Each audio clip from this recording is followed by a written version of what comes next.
The second part of today's lesson will be reviewing some properties of logarithms that you learned previously, but it helps just to refresh them before we begin solving exponential and logarithmic equations. So these are the three objectives that this video will focus on. Here's just an outline of what the forms of exponential and logarithmic equations look like and how we can translate between the two of them. Pretty soon we'll be converting from logarithmic equations to exponential equations since we're a little bit more familiar with those. But this is how we read a log base, answer equals some kind of power. The base is always in the subscript. Here are four examples, and we can convert a logarithmic to an exponential equation by converting around the world, so to speak. So the base will pick up the answer and equal what's inside. 3 squared equals 9, and we know that to be true. For our second example, the base will pick up the answer and equal what's inside, and we know anything to the 0th power is 1, so we know that to be true as well. Our third example, the base will pick up the answer and equal what's inside. And as we talked about previously when we were graphing exponentials with negative exponents, we can rewrite those by bringing them below or to the other side of the fraction. And 1 over 10 squared is 100. So we can now confirm that to be true as well. Then our fourth example, the base will pick up the answer and equal what's inside. And this involves a little bit of recall with fractional exponents. We can rewrite this fractional exponent as the cubed root of 216, and that in fact is 6. So just a little bit of review with negative and fractional exponents. Then what we can do is also find inverses of logarithmic equations. As we mentioned before, the inverse of an exponential is a log and vice versa. So our answer to this equation should be an exponential. It should not have the word log in it. We'll start just like we did before by switching x and y in our equation, just like we did back in Unit 1. Then we're going to solve for y. We can do this by isolating the base, and in this case our base is isolated. This logarithm is all alone, so then we can convert it to an exponential. The 5 will pick up the x and equal what's inside. Then we'll add the 1 over. 5 to the x plus 1 equals y, and then we'll just write this in our inverse notation form for our final answer.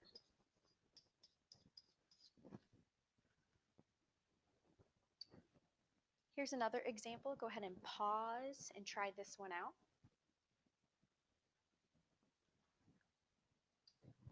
All right, let's see how you did. This one you had to do a little bit of work to get that logarithm isolated before you could convert it to an exponential. So you had to add the 1 over, then divide by 2, then you could convert.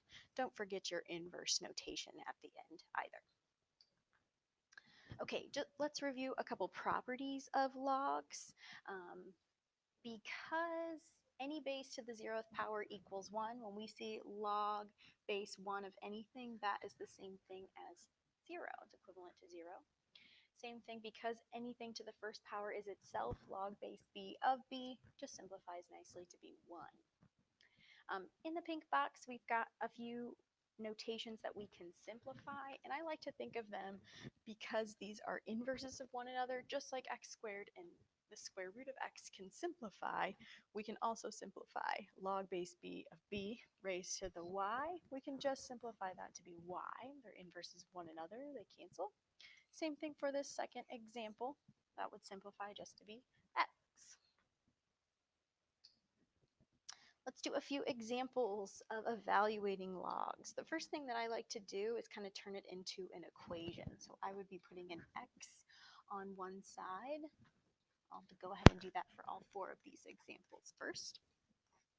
Then I'll convert this to an exponential. So 2 to the x equals 32. And what we want to do is think 2 to the x is equal to, if I rewrite 32, 2 to what power will give me 32? 2 squared is 4, we could count on up, and that answer is going to be 5. Similarly, I can rewrite the second example, 3 to the x power is equal to 1. From what we talked about before with our properties, anything that will equal 1 has to be an exponent of 0. 3 to the 0th power will give us 1. For our next example, 6 will pick up the x and equal what's inside. And we've got the 4th root of 6. I can rewrite that as a fractional exponent. So 6 to the x is equal to 6 to the 1/4 power. That means x has to equal 1/4. In our last example, the 10 will pick up the x and equal what's inside. And what we want to think about is 10 to what power gives us this fraction 1/100? Well, it would have to be a negative value, and I know 10 squared is 100. So x will be equal to -2. Then we have some properties with logs where we can both condense and expand, and we'll see some examples that follow these properties. The first one is the product property. If you have logs with the same base that are added together, we can condense those by multiplying. Or in other words, log base 2 of 3 plus log base 2 of 5 would be the same thing as log base 2 of 3 times 5. I could simplify that one step further to be log base 2 of 15. Our quotient property states that if we have two logs with the same base, we can and they're subtracted, we can combine them by using division. So log base 5 of 20 over 4, well, that simplifies to log base 5 of 5, or 1 from a previous slide. We can apply that property as well. Oops, I just noticed that this is lob instead of log. Oops. The third property is the power property, and that states if there's a constant out front, we can power that up into the exponent spot. We can rewrite that. So our example here, we can take this 2 constant out front and power it up onto that 3, log base 4 of 3 squared, or log base 4 of 9. These properties also hold true when we're going in the reverse direction. Let's do a couple examples with condensing. The first thing that I'll do is apply the power property. I see a 1/2 and a 3 as constants out front, so I'm going to power both of those up. When I do that, I get log x to the 1/2 plus log x plus 1 cubed. These logs both have the same subscript, even though it's not showing that base that we see is 10, log base 10. So since these both have the same subscript, I can condense these.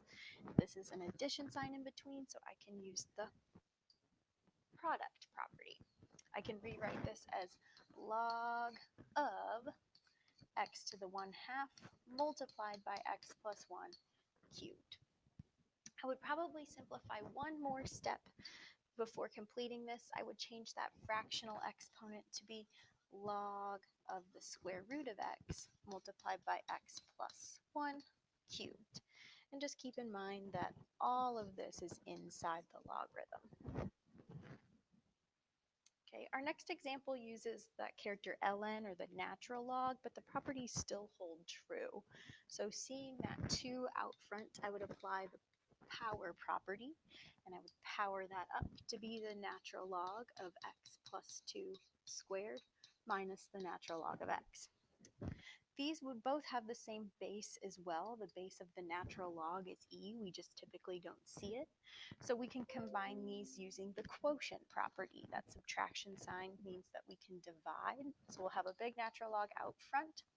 In the numerator, we'll have x plus 2 squared over x.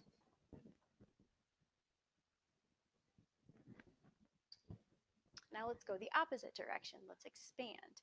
If we have log base 4 of these 3 terms, we can expand them into